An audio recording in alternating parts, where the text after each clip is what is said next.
Hello again everyone, welcome back. Thanks for visiting once again. Been a week or so since I've made a film for you, and so here we are back today. I'm going to do some of the first stages of the Revell 1/48 scale SR71 Blackbird. Now, those of you who know this aircraft and know the scale will know that this is a bit of an undertaking, so I'll be doing it as an occasional series, but if you're watching for the first time because you've seen the SR71, do please feel free to subscribe and hit the notification button, because then when I put a video out like this, you'll get to see it and you'll be able to decide very quickly whether you want to look at it or not. I hope you do. If you've subscribed already and you're coming back again, well, goodness me, thank you very much. Very kind of you to do so. Can't imagine why you do, but there we are. Anyway, let's get straight on with it, shall we? As I say, this is quite a mammoth scale model, and the book is, as you probably realised, quite thick. There's many bits and pieces to do. Actually, I can have a look at how many decals there are to put in here. There's just a huge number, quite honestly. It's going to take me years to decal this thing, but 67 stages in total, I think, on this one. But first things first, after the sprue call outs and the colours, we've got to start looking at the spine panels, and this will give you a very good idea about, where have I put them, there they are, about just exactly how large this is. I've already removed these two components from the sprue itself, and as you can see, I'm backed out to 0.5 magnification. If I go to standard mag here, that's 1 there, you just can't see all of it, to be honest with you, so I'll back that out again. I'm going to put some components together. Now these I've taken off, these two components. That's the spine panel, and this is the lower part of the panel here, and you can see the ribs here. I'll talk a little bit about how this ribbing, or why this ribbing is put in.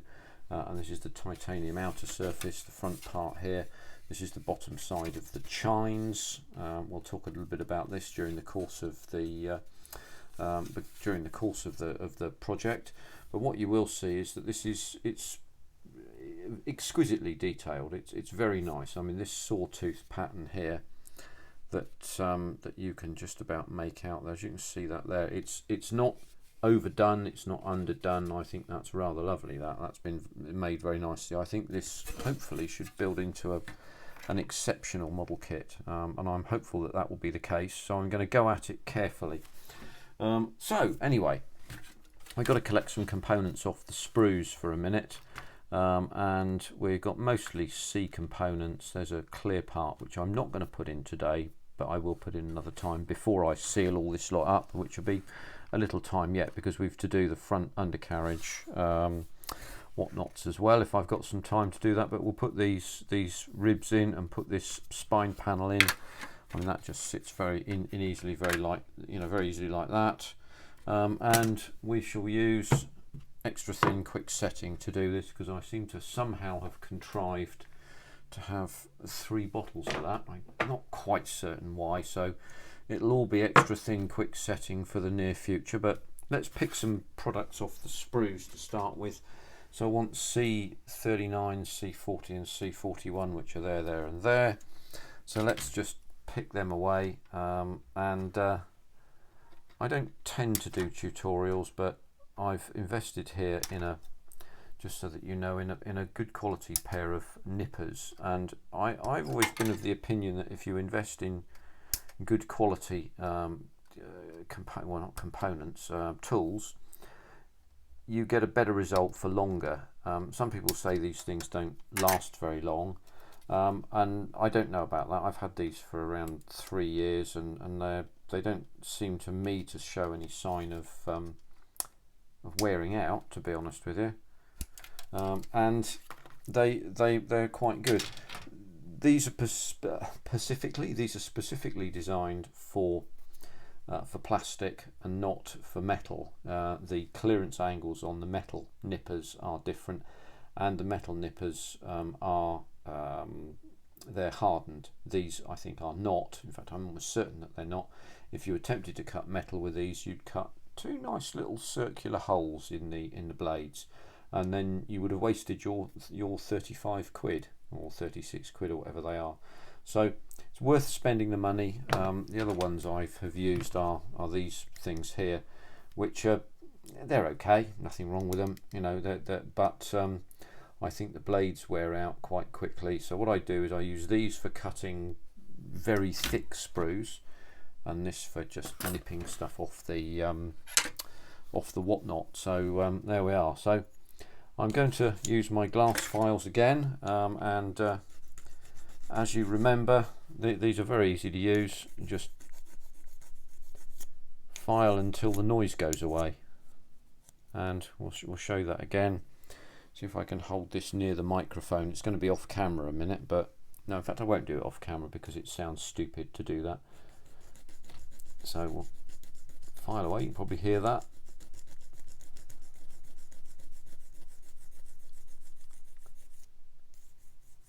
As you can hear, when the noise goes away, the mark is gone. These are marked front, so that you get them the right way around. You can see that there, so it's very clear. So what we'll do is we'll make a legend on that, so we know that's in the right place. But actually we'll take some more sprue, whatnots off. Now this is curved here, so we'll have to be a bit more careful. Move that away a little bit. Now I use these glass files because they stay flat, and that means that I stand less chance of taking material off that I don't want to take off. And you'll be able to feel when these are smooth by just running your nail across them. It's dead simple. Now the noise you hear there is chatter. That's chatter between the workpiece and the blade, because there's not very much touching point. The touching points are quite small, so this moves. It's a bit like a violin string in some sense. When you draw the bow across the violin string moves and stops and moves and stops, and that's why it makes the noise it makes, which they say vile. There we are. That's a little joke for you. We're only 7 minutes in and I've told a joke already. I don't think I was scheduled to do that until much later on. There we go. That's that.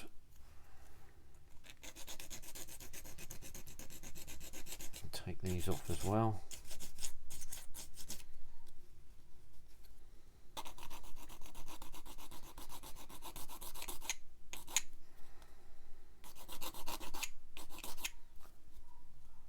I'll do that. I'm going to take these off down to the nub there, because I don't really want to be filing there. So that hasn't got a oh, that does have a front. Yes, there it is. I'm going to use a small file for these.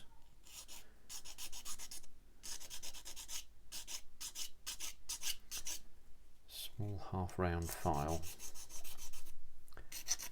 Just gently move it across there, so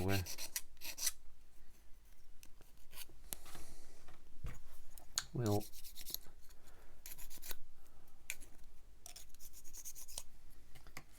just mark that up as well. Wherever my little pen is gone. This just helps me to be able to ensure that I put this on the right way round whilst I'm speaking to your good selves out there in modelling land, so that we can make certain that we do the right thing, put the right things in the right places, eh? If we don't do that, we end up with mistakes, and we start having to take things off the build. It's not really what we want. It's not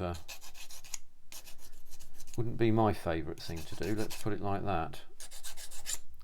So whilst I'm just putting this together, the Canberra was complete. I think some of you may have seen I put it on my record player. It went a bit faster than other people's twirly-whirly things that they use to display their models, but I haven't done a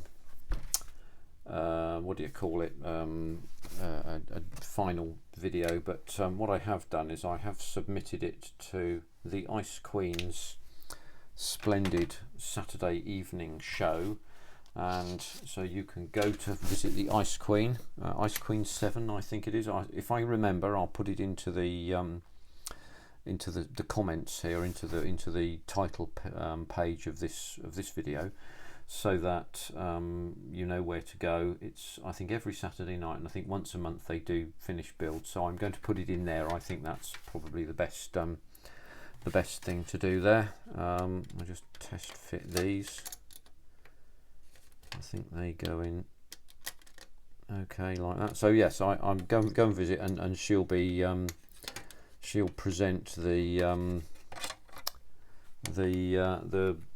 my Canberra there. I think it turned out quite nicely. The paint job I was particularly pleased with. The detail that's inside the cockpit and the bomb aimer's position is just lost, quite honestly, because the interior is very dark coloured, and that looks like that should be okay.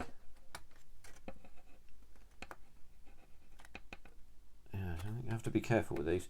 So the detail inside the cockpit and so on is largely lost, because the two rear seats you can't really see at all because the windows are just tiny at the top. I've actually modelled the crew access door open so you can see a little bit more of the detail, and it does allow a tiny bit more light in, but I think that particular model is more a showcase for the paint job. And do you know what? I think this one will be as well. I think it's more a showcase for the paint job than what's going on inside, although with this one I do have a Quinta Studios cockpit upgrade or enhancement, and I will use that one, but I will model the dust on that. I will model the cockpit canopies open so that we can see them. So let's just have a quick look, see how that runs there. Do they go in okay? Yeah, they seem to go in okay. Oh, now I think it might be sensible to drop those in and then glue it all up together. Now, what would happen if we put these the wrong way round? Would anything happen, I wonder? Let's have a quick look, see. Don't think it would make a lot of difference, to be honest with you.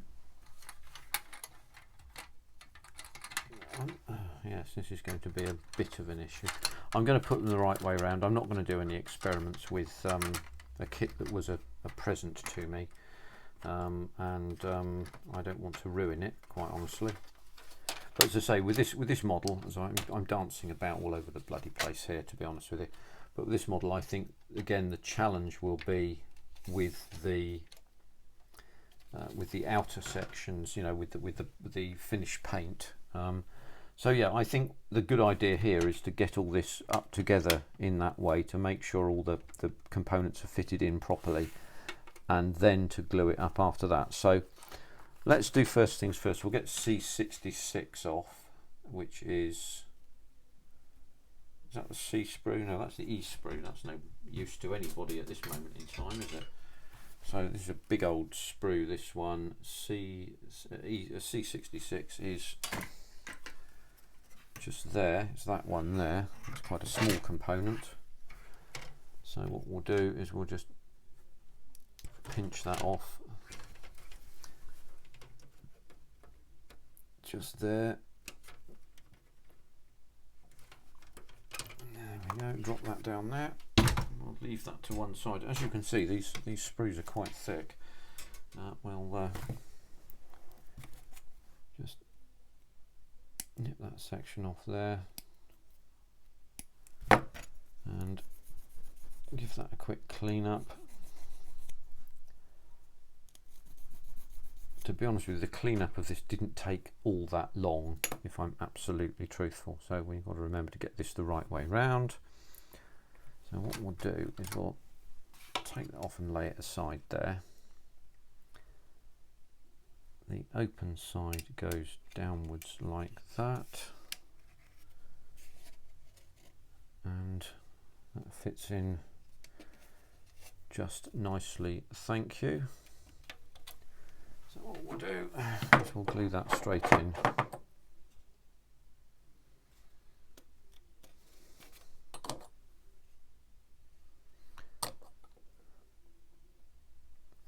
go. Pull that up. By the way, you probably know this anyway, but I learnt this the hard way, which was if you leave the lid of your Tamiya extra thin quick setting unscrewed like that, well, two things can happen. One is you run the risk of spilling it all over the place. Not a good idea. The second is if you leave it overnight, it just evaporates away, and it fills your room with the smell of glue, and the smell of glue is actually not really a lot of good to you when you really want to glue something up. So there we are. So that's another piece of homespun folksy wisdom from Zinners there. So that's that done. So that all sits together nicely there. So now I wonder whether it might not be a bad idea to just get a little bit of tape and see if we can't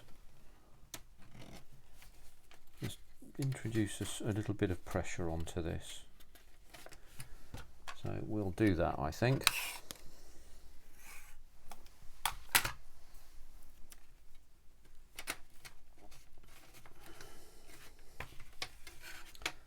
Just make sure we get this placed correctly, and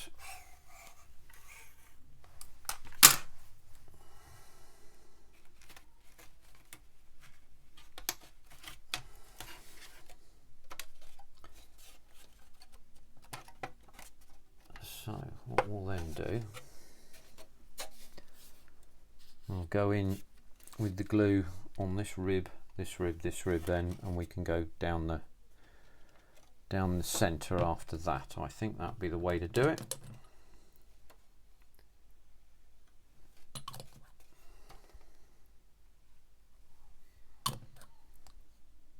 I want to get a good joint there if I possibly can. As good a joint as I can make. Apply a little bit of pressure to it. Just dries really quickly, this stuff. It's very useful like that. Just pull that under there and look a minute. Yeah, that's fine.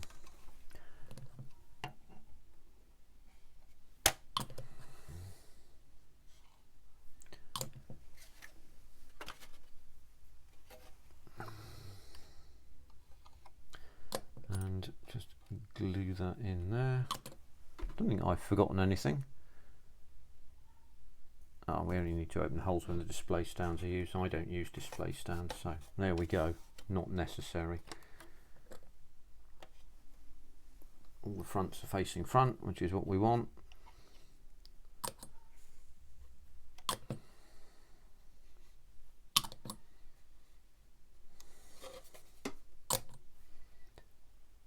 So it looks like taping those sections together was probably a good idea to begin with. So that sort of helps things out, doesn't it?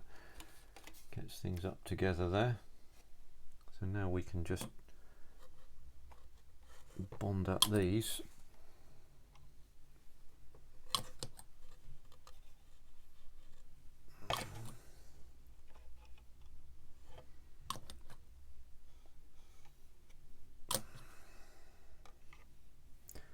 So we begin to run out of space here, don't we?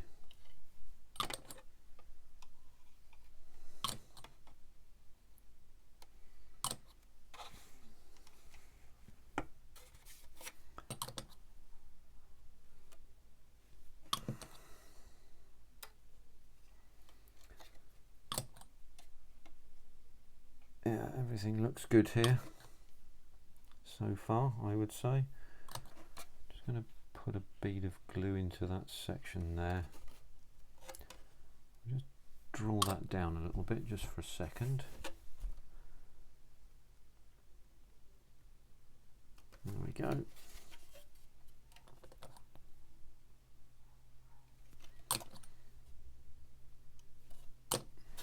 And just start to apply a little bit of pressure there. That looks fine there. So it's already beginning to feel pretty solid, I would say right now. If you've built one of these before and you care to comment, then by all means do so. I know Steve's Vintage Model Builds, the good old Steve, who just recently had a cardiac procedure, and that seems to have gone well, good for you. He built a 1/72 scale version of this, and that turned out really nicely, I have to say. As I said, the challenge is in the paint job really, as much as anything else. In fact, much more so than anything else. Yeah, so that's now feeling really pretty solid. So we've, I think, got that in there. So what I can now do is just finish off here by getting those vertical joints fixed up, and then we'll be there, won't we?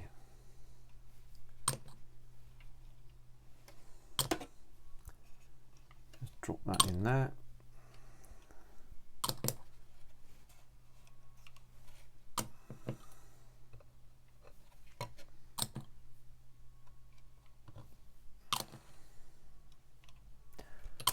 We used a lot of glue here, but this wicks into the joints and makes everything pretty solid, and that's already feeling heavy, so that's good. So I'll just drop that over there a minute, so we can lay that away to one side just to sit there. So we now want to look at E. It comes from the north. E62, E63, E67, E65 and E61. So there's my E components. Those are the C's there. So here are the E components. So we would like 62 and 63. Those are those two. And 61, which should be nearby, you would hope. Can't find it. Oh, let's get 62 and 63 off anyway, just to begin with, before we start panicking about where. No, it's F61. No wonder I can't find it. It's F61. I'd have spent all day looking for it.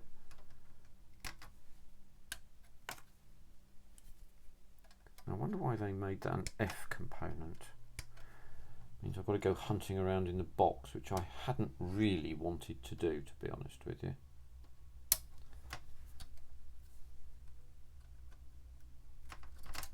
There we go. So we want E65.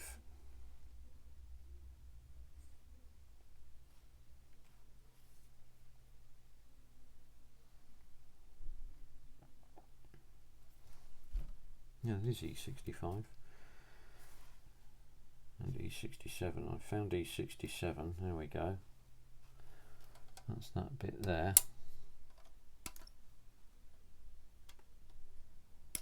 Drop that off there. Oh, E65. There it is, just there, look. So, first thing I'm noticing about these sprues, which is quite interesting, is that Bandai walking thing, the Atster, that I built a little while ago.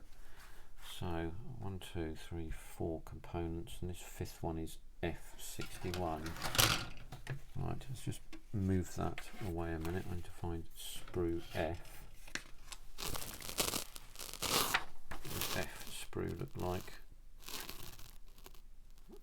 Okay, so that would be this one here. Sorry about that, it's a zero out so that you can actually see what's going on. So slight minute off camera, give me a second whilst I hunt around for the F sprue.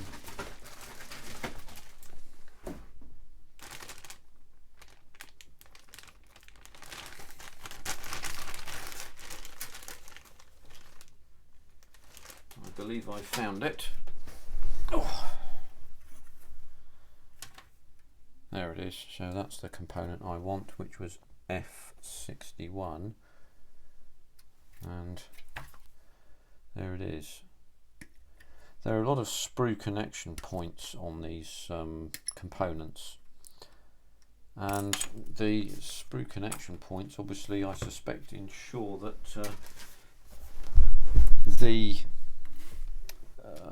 the moulding is as good as it can be. What we can actually see, I didn't point this out when I did the sprue review or anything like that, just zero in on that there, we can see that this is a 2021 moulding, so it is relatively new, so it's quite good like that, I would say. So let's just have these component nibs off here, and then it will make our job of filing everything down much easier, and then we can all get it all connected up together and move on to the next bit. Oh, there we go.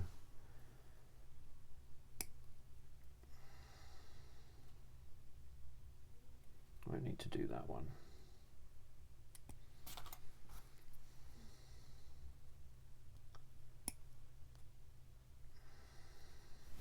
Go into the magnifier for that. Make sure we get that bit right. Yeah, that looks okay. So, get my glass file out.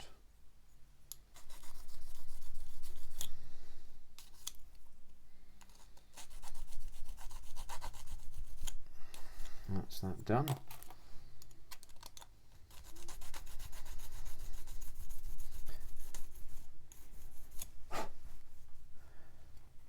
So, as many of you will know, there is in fact an SR71 at Duxford. It's not at the IWM proper, but it's nearby to that, and it's in its own, I think, its own special museum. So if you do go to Duxford, I gather that you can pop across and have a look, and I think that would be well worthwhile doing, to be honest with you. That would certainly be a trip worth making. One or two people have remarked that the coloration of the aircraft, the outer coloration, is quite interesting. So I may wish to actually have a crack at that sometime, because before I paint this, I want to make sure I'm going to do it the right colour, because something this large, as I mentioned earlier, if it's done just in one black colour, it will just look like a toy, and it won't be particularly realistic. So it's worthwhile having a quick look, and let's get all those bits and bobs, put them in my little special bin there. So it's worthwhile having a quick look and seeing what this, what it looks like. So see if we can get some of this together.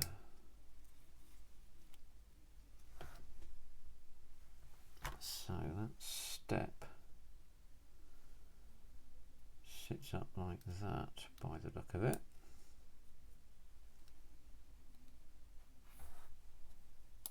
Yes, there we go.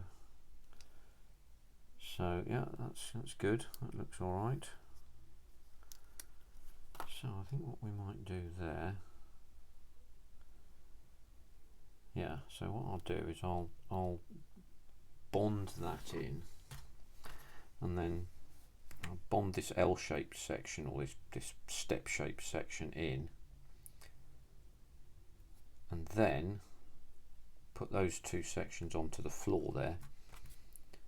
Yeah, and then we can go to the next bit. I'm going to assume that that's the right way round, like that. I don't want to get this the wrong way round. That would be embarrassing, wouldn't it? What would happen if we went that way round? It wouldn't fit. So yeah, these are all handed, so that's easy. So that's that side, that's that side, that's like that.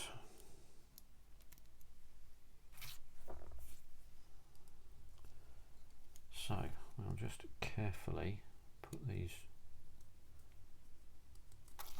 That needs to be dealt with. That's not quite done. Make sure we get these the right way, not the right way, but set up so that they fit properly. Anything we get wrong now will be very difficult to correct later, of course.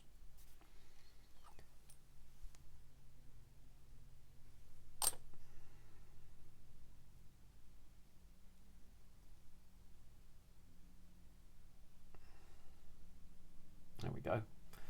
So what we'll then do is, whilst that's drying, big advantage with extra thin quick setting is that we can fiddle around with other components whilst this is drying, and then still move stuff if we need to, which we might need to. Curses, that fell off.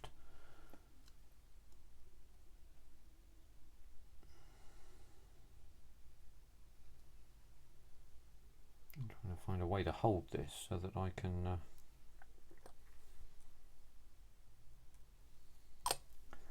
just let capillary action be our friend there. There we go. How about that? See, that's quick drying for you at its very best.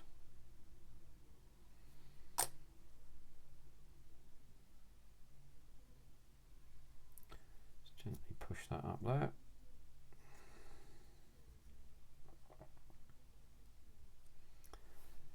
And we can put that section in there. Oh, no, that's gone all over the place. That wasn't what we wanted.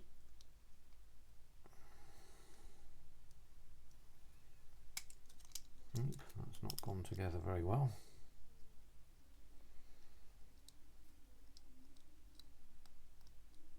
What's going on there? Oh, curses. That's not been done.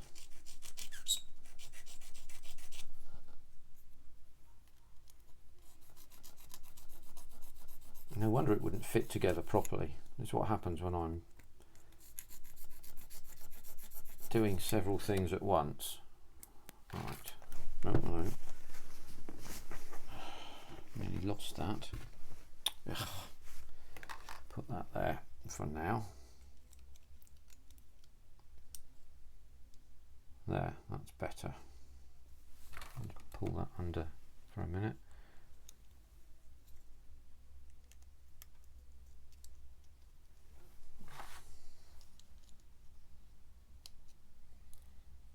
Right, which way round does that go? That's quite important.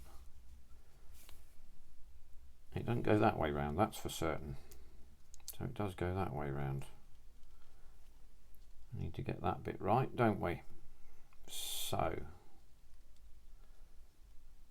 now what we'll do is I'll put that there.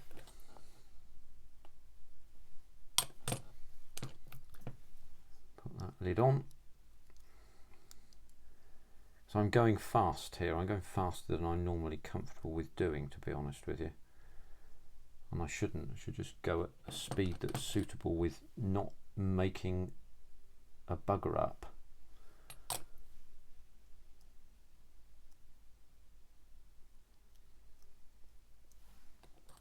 We don't like the swear box. We don't want to use it.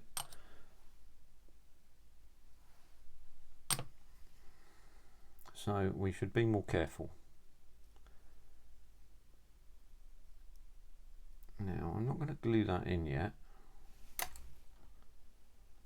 Well, what I've done here, you've spotted my deliberate mistake, because this is a show with no script. See what I've not taken out here? There's a moulding mark there. So what I'm going to have to do is to go in with a blade after all this is dried and then carefully pare that away. This is when it's important to pay some attention. We want E64 is the other one we want. There's E64 there. Right, lid on glue. We'll get E64 and that should see us done for the day, I suspect, after 35 minutes. Right, and just take those little nibs off there. I'm going to get them right, because there's as you can see, there's a little step there, so we don't want to take too much material away there.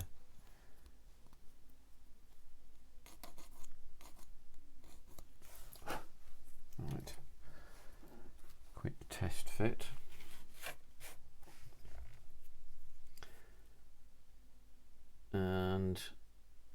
Yes, so let's turn that round the right way. That goes in like that, and it does fit rather nicely, to be honest with you. That's not a challenging fit at all. So what we can then do is do the easiest bit of gluing possible.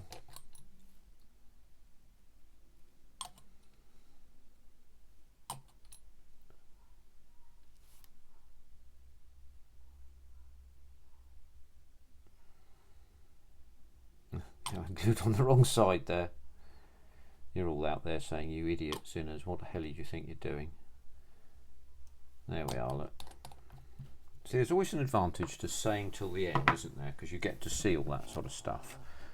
And sometimes it doesn't always go according to the plan. Let's zero out. And to go over to section 4, we have another section to put in here, which is E74, which is quite a delicate component, which is that one there. So I'm going to do this under the magnifier to make certain that we get all of the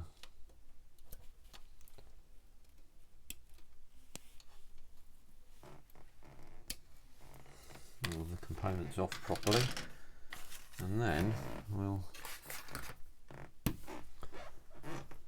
go in with a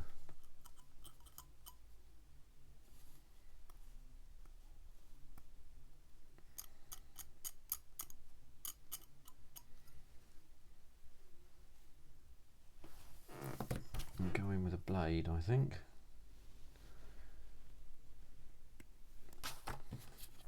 You can see how delicate these really good nippers are in terms of removing bits and pieces from the component. It's, you know, they're really top quality, these things. So let's have a quick look under there again.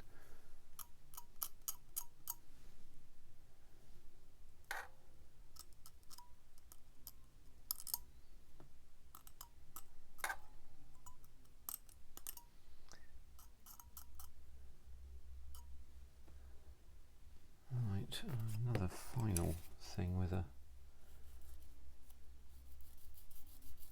very fine file here.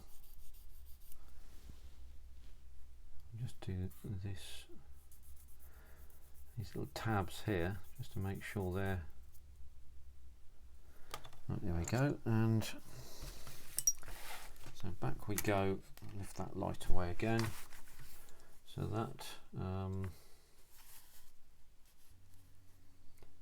that needs colouring a different colour. That's colour I wonder what does that mean when it's at home.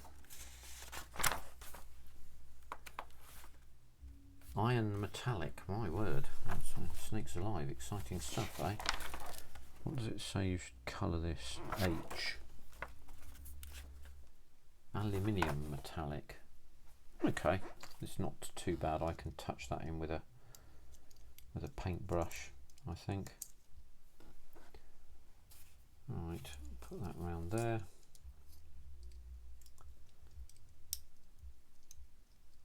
And what they're saying is that you put this in and then this presumably just slides in here.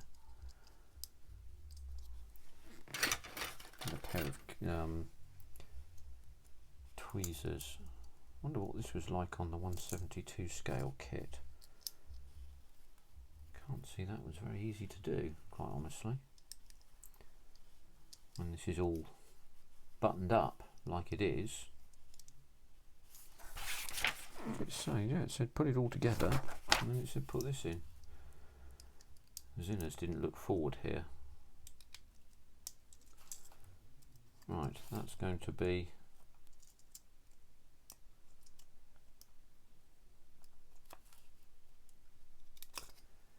right. Okay, so we're going to have to apply some pressure here.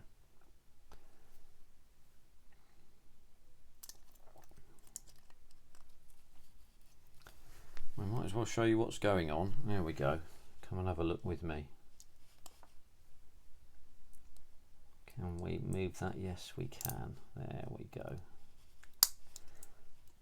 And that goes in there. So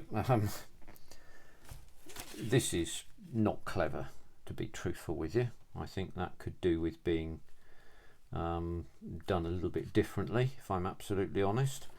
If you put this in later having painted it, I think you'd have a hell of a job getting that in, quite frankly, because the layer of paint would have caused all sorts of aggro. And there we are. I'm not going to glue that just yet.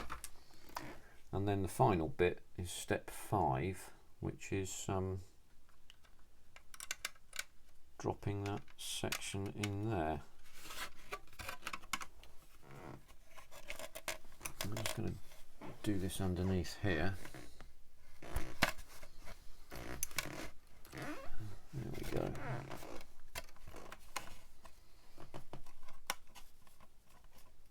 There's gaps there. Well, at least there's one on this side anyway. Now, why is there a gap there? So let's pull that out and leave the light there. Let's see if we can find out why there's a it's creating a gap. That's why. Right, you can see what's happened there. So another error.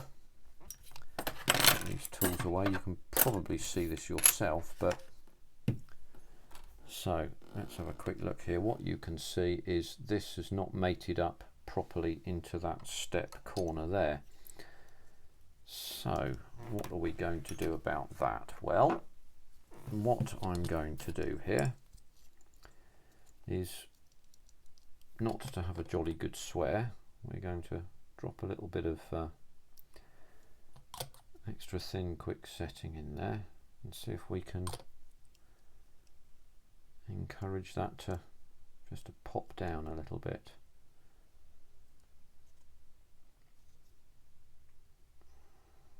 And so it does. There you go. Oh, bugger.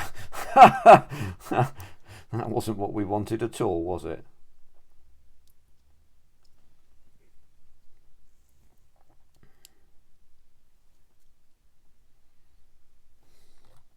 Right, we'll just re-glue that ham-fisted attempt to be oh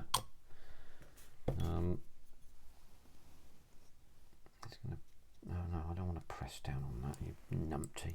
Goodness sake, what's the matter with you, man?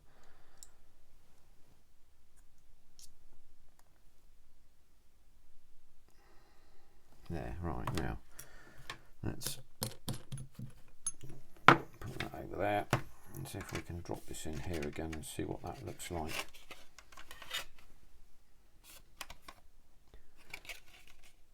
There we go, and that's how it should be. So what we can then do, we have to be careful with that. You're going to knock those little bits off there like a flash. Yes, you really are. So here's what we'll do. We'll bond them in. Just go out again and get those cemented in. Get that cemented in.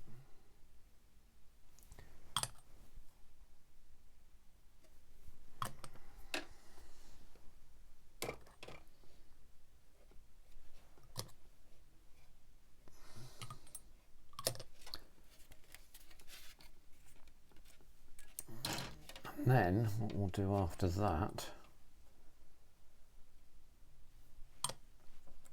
is we'll put something underneath there that means that it's been protected, that those little tiny components are protected. So if we don't do that, we're going to end up in a bit of trouble. So there we are, right. So I'll do that off camera and then I'll leave all that to dry off. little bit of tape. Whatever have I done with my tape? Put those.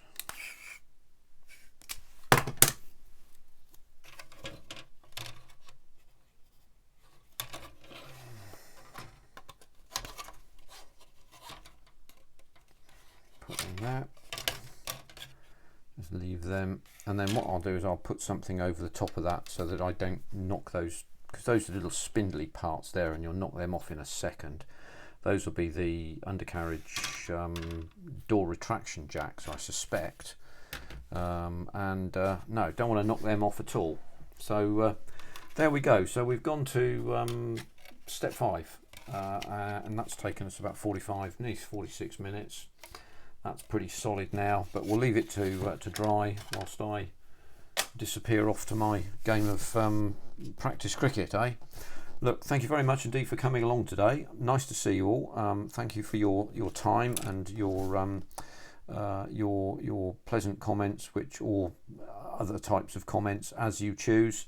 You know, even if it is to just write to me and say, Zinners, what an idiot you are, not putting that bit of plastic in properly and having to mend your ways. But yes, you would be quite right. Thank you very much. Anyway, look, good to hear from you. Good to see you again. Thank you very much, and see you on the next one. Bye for now.